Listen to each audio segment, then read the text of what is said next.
afternoon, all the coaches, leaders present, and my dear panelists present.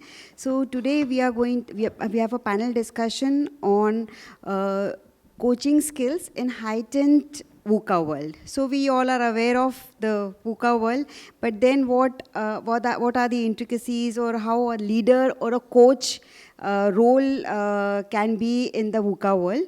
So we have, I am Dr. Rashmi Bansal. I have a company named DC Consultants. We are into training and coaching past 21 years. And we are on panel for various corporate for their training needs, and we do only customized training based on their need assessment. So my first panelist today, I would request all the panelists, as I call them, they come on the days.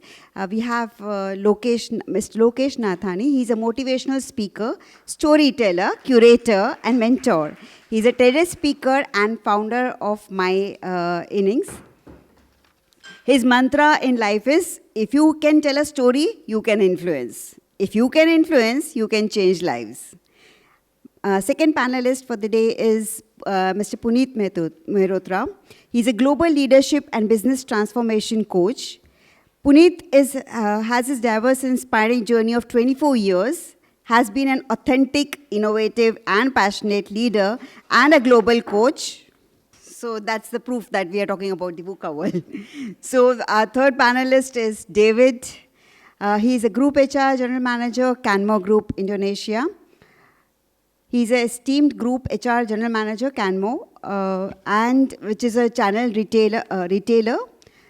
With a robust career spanning over 13 years, he has honed his expertise in HR across various business lines such as consulting, retail, financial, insurance, manufacturing, distribution, and investment.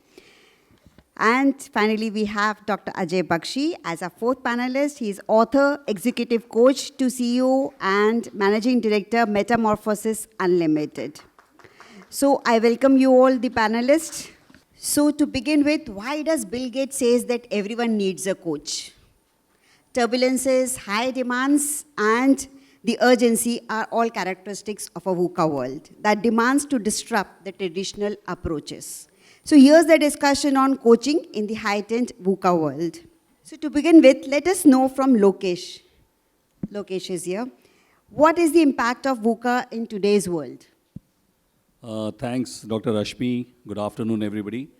VUCA, as we all know, it's all about volatility, uncertainty, ambiguity, and what do you call it? Complexity. And it has been around for almost about 35, 40 years. But last few years, 3-4 years, during COVID times, I think VUCA has certainly found a space in every boardroom, every leader's mind. And we're all trying to figure out what do we need to do during these VUCA times. And I think VUCA times are continuing globally. And most of the people that I meet, they all talk about negative side of VUCA, that, VUCA brings these negative challenges or what have you. Now, before I share my take on what's the impact of VUCA on coaching and leadership and organization in particular, I want to ask you all a question. That let's assume if you are given a choice to choose between a life which is full of ups and downs and something which is a straight and steady line, what would be your choice? A straight and steady line or ups and downs like VUCA world? Ups and downs. I think we have a lot of coaches here. But most of the places, last 10 years I would have interacted on this for almost about 1 lakh plus people in various sessions. And most of them chose straight and steady line. And continuing with that, let's assume there's a facility here that we're going to get a free electrocardiogram test for all of us. And if we are giving the same choice, that would you like to have a cardiogram up and down or a straight steady line?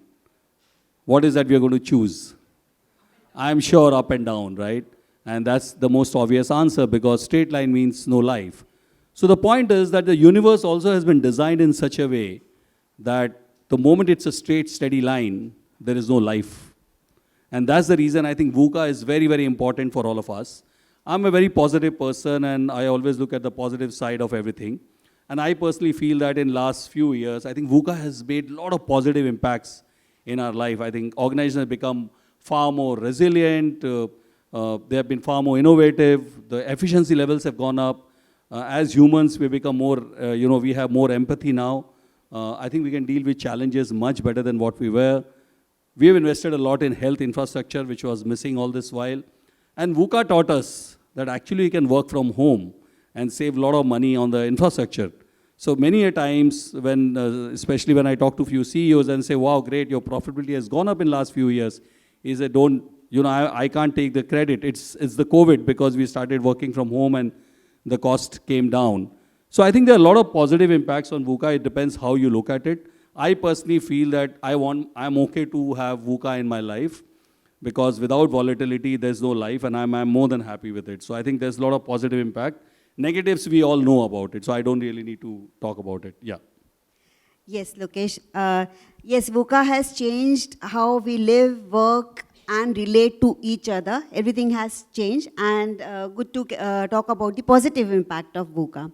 So, Puneet, what are the coaching skills essential in the VUCA world? Yeah, right. So to me, VUCA, and we talk about uncertainty in particular here, I want to highlight the word uncertainty, because brain is a certainty-making machine. Brain needs certainty. The moment the brain sees any uncertainty, the fear forces come into picture.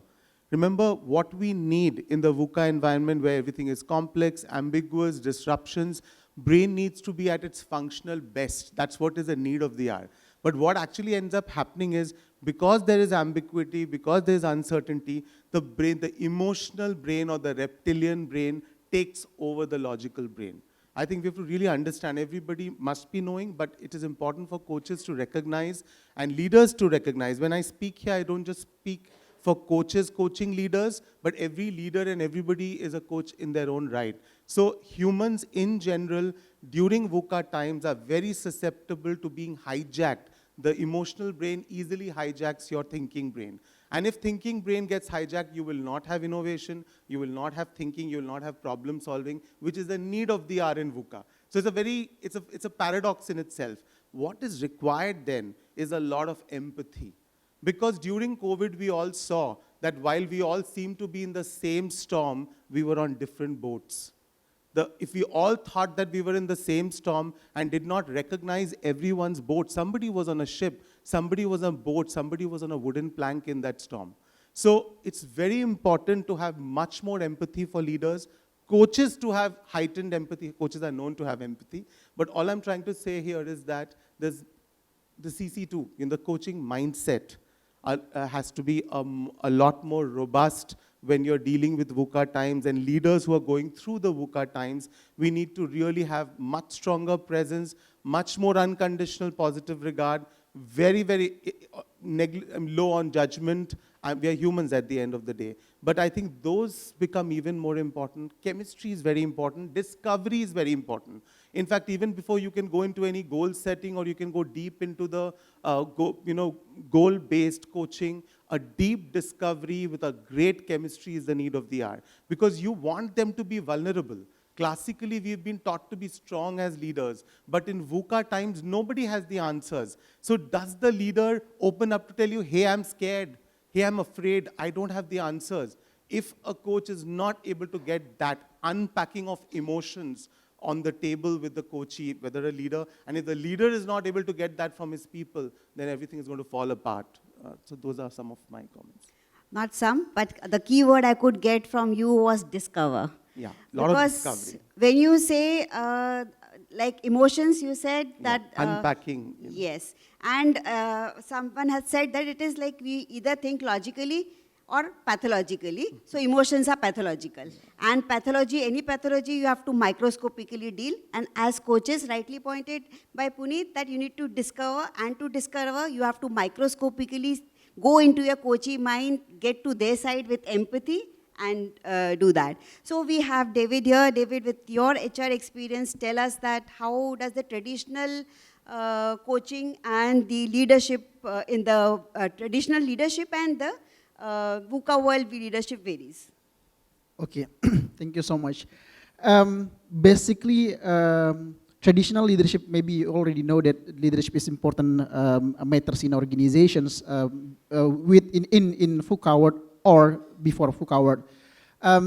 Both traditional leadership and VUCA leadership basically have same contributions in the organizations today.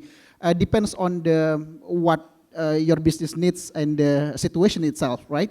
Because I can't say that traditional leadership is less than VUCA leadership, right? Because in the military situations, that traditional leadership works, while in the business, yes, more VUCA leadership. But yes, we need to balancing between those in our leadership in applying coach in organizations, while more now in the VUCA words definitions or discussions about agile leadership, transformational leadership, change leadership is more like a beauty than traditional leadership. But speaking of applying it in the coaching situations, both of them is important. Depends on what the situation you face and what's the business conditions in your organizations. So what I can summary is balancing traditionals and VUCA leadership in your organizations is important. And as a leader, you can decide which one that applied for your organizations, and that's for me. Thank you. Thanks, David. Yes, rightly said that leadership has to be a balance. It could be situational. You could go to the VUCA world leadership or the traditional, because we have diverse group of people working in an organization, and it goes from top to down. They're not from down to top. And as we talk about culture, all this requires a culture. So let's hear from Ajay sir. What is the role of culture development when we talk about the VUCA world? Yeah, very interestingly, there's always this saying which you would have heard of many times, that culture eats strategy for breakfast.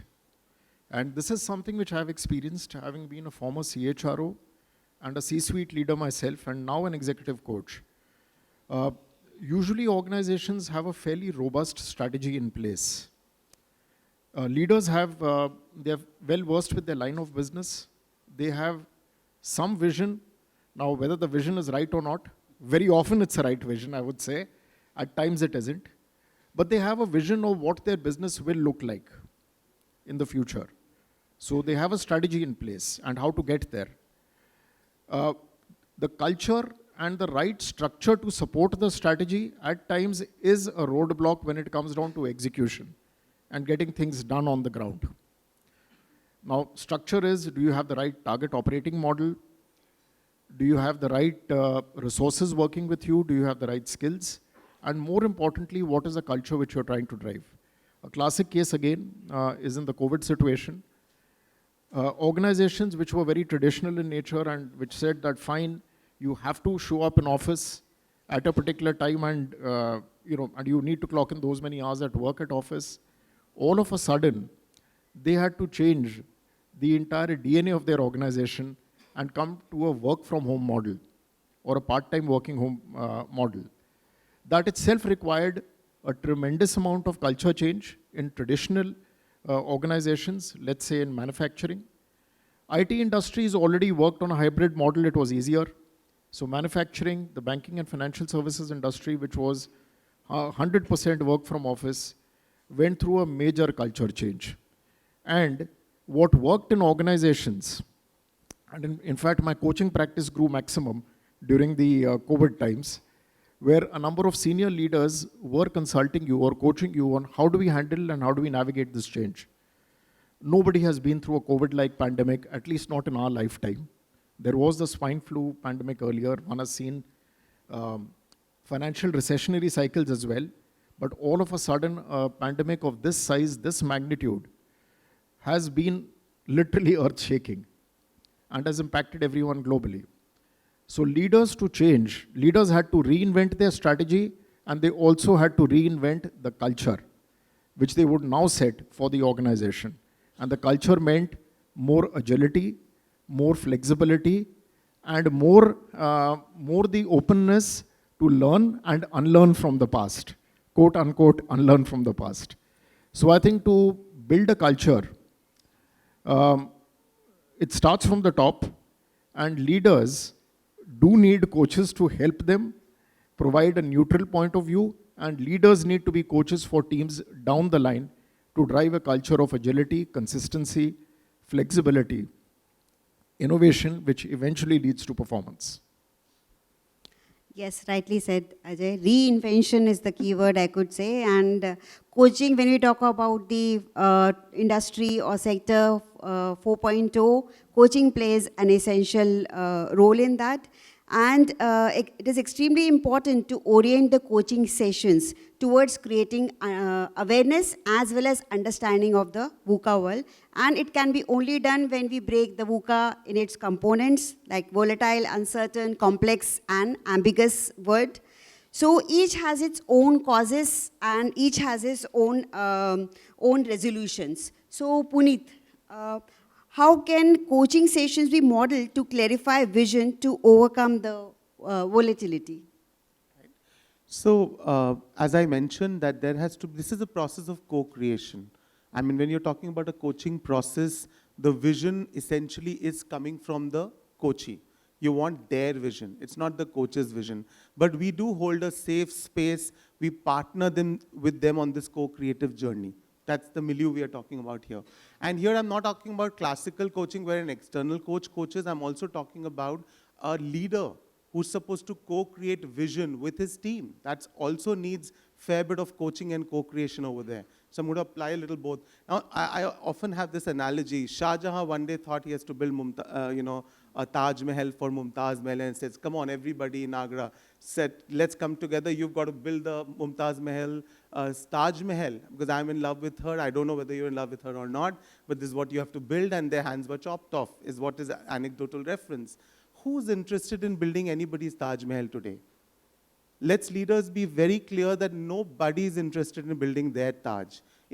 On the contrary, leaders should come up and ask, hey, you know what, just for reference of Taj Mahal's sake, do you think, Mumtaz, what do you think about Mumtaz Mahal? Do we need to do anything for her memory? Yeah, of course, we love her. She was a great lady. And so what do you think, people of Agra, what do you want to do? Now people of Agra come up together and they really feel they should build the world's largest red rose.